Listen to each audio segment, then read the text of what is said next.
दोस्तों रात के ठीक 2:13 हो रहे थे और तभी दरवाजे पे किसी ने दस्तक दी। मीरा की आंखें खुल गई। उसने घड़ी देखी। रात के 2:13 हो रहे थे। उसका दिल तेज धड़कने लगा क्योंकि पिछले 21 दिनों से हर रात ठीक इसी समय कोई दरवाजा खटखटाता था। और सबसे डरावनी बात, जब भी वह दरवाजा खोलती बाहर कोई नहीं होता था। सिर्फ एक चीज मिलती थी, गीली मिट्टी के निशान, जैसे कोई कब्रिस्तान से चलकर आया हो। मीरा बिस्तर पर बैठ गई। उसकी 10 साल की बेटी परी उसके पास सो रही थी और तभी दोस्तों इस बार आवाज पहले से ज्यादा साफ थी, जैसे कोई बहुत धैर्य से इंतजार कर रहा हो। मीरा का गला सूख गया, लेकिन वह उठी, धीरे धीरे दरवाजे तक गई। हाथ कांप रहे थे।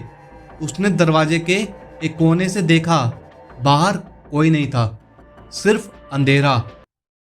दोस्तों मीरा ने दरवाजा खोला। खाली गली, लेकिन जमीन पर फिर वही गीली मिट्टी। मीरा की आंखों से आंसू निकल आए क्योंकि उसे सिर्फ एक इंसान याद आया, राघव, उसका पति, जिसकी लाश 21 दिन पहले नदी किनारे मिली थी। राघव की मौत पूरे शहर के लिए रहस्य थी। पुलिस रिपोर्ट में लिखा था एक्सीडेंटल डेथ, लेकिन मीरा कभी नहीं मानी क्योंकि मौत से एक दिन पहले राघव बेहद डरा हुआ था। उसने बार बार कहा था, अगर मेरे साथ कुछ हो जाए तो घर छोड़कर मत जाना। मीरा हंस दी थी, क्या हो जाएगा तुम्हें? लेकिन राघव नहीं हंसा।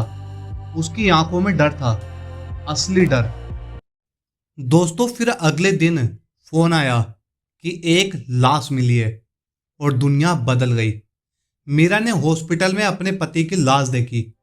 चेहरा सूजा हुआ, शरीर पर चोटें, लेकिन सबसे अजीब बात, राघव दायां हाथ कसकर बंद किया हुआ था, जैसे मरने से पहले उसने कुछ पकड़ रखा हो। पुलिस ने हाथ खुलवाया। अंदर सिर्फ एक कागज था, भीगा हुआ, जिस पर आधा शब्द लिखा था, दर। बाकी हिस्सा फटा हुआ था। किसी को समझ नहीं आया, लेकिन मीरा उस शब्द को भूल नहीं पाई। और दोस्तों फिर अंतिम संस्कार के तीसरे दिन पहली दस्तक हुई, 2:13 पर। तब उसने सोचा कोई मजाक कर रहा होगा, लेकिन दस्तक रोज आने लगी। हर रात एक ही समय, एक जैसी, और हर बार बाहर वही मिट्टी। दोस्तों 21वीं रात मीरा ने फैसला किया, आज वह इंतजार करेगी, सच्चाई जाने बिना नहीं रहेगी। उसने दरवाजे के सामने कैमरा लगा दिया और फोन रिकॉर्डिंग ऑन कर दी। रात 2:12 पर सन्नाटा था और जैसे ही 2:13 हुए दोस्तों, तभी मीरा का शरीर कांप गया। लेकिन दोस्तों इस बार उसने तुरंत दरवाजा नहीं खोला। पहले कैमरा स्क्रीन देखी और जो उसने देखा, उसकी सांस रुक गई। कैमरे में दरवाजे के सामने कोई खड़ा था, एक आदमी भीगे कपड़ों में, झुका हुआ, चेहरा नीचे। लेकिन अगले ही सेकंड स्क्रीन ब्लिंक हुई और आदमी गायब। मीरा दौड़कर बाहर निकली। बाहर कोई नहीं था, लेकिन मिट्टी पहले से ज्यादा थी, जैसे कोई अभी अभी खड़ा था। दोस्तों सुबह उसने रिकॉर्डिंग देखी। दोस्तों कैमरा ने सचमुच एक आदमी रिकॉर्ड किया था, लेकिन चेहरा ब्लर था। जब पुलिस ने फुटेज देखी तो पुलिस हंसने लगी। पुलिस ने कहा कैमरा ग्लिच है, लेकिन मीरा जानती थी वह ग्लिच नहीं था। दोस्तों उस रात उसे एक चीज और मिली थी। दरवाजे के पास मिट्टी में दबा हुआ एक पुराना चाबी का छल्ला। मीरा के हाथ कांप गए क्योंकि वो राघव का था, जो उसकी मौत के दिन गायब हो गया था। दोस्तों अब सवाल था कि अगर राघव मर चुका था तो उसकी चीजें घर तक कौन ला रहा था। मीरा ने खुद जांच शुरू की। राघव के ऑफिस गई, उसके लैपटॉप चेक किए, ईमेल्स पढ़े और फिर उसे एक हिडन फोल्डर मिला। फोल्डर का नाम था 213। वही समय जब रात के 2:13 हो रहे होते हैं।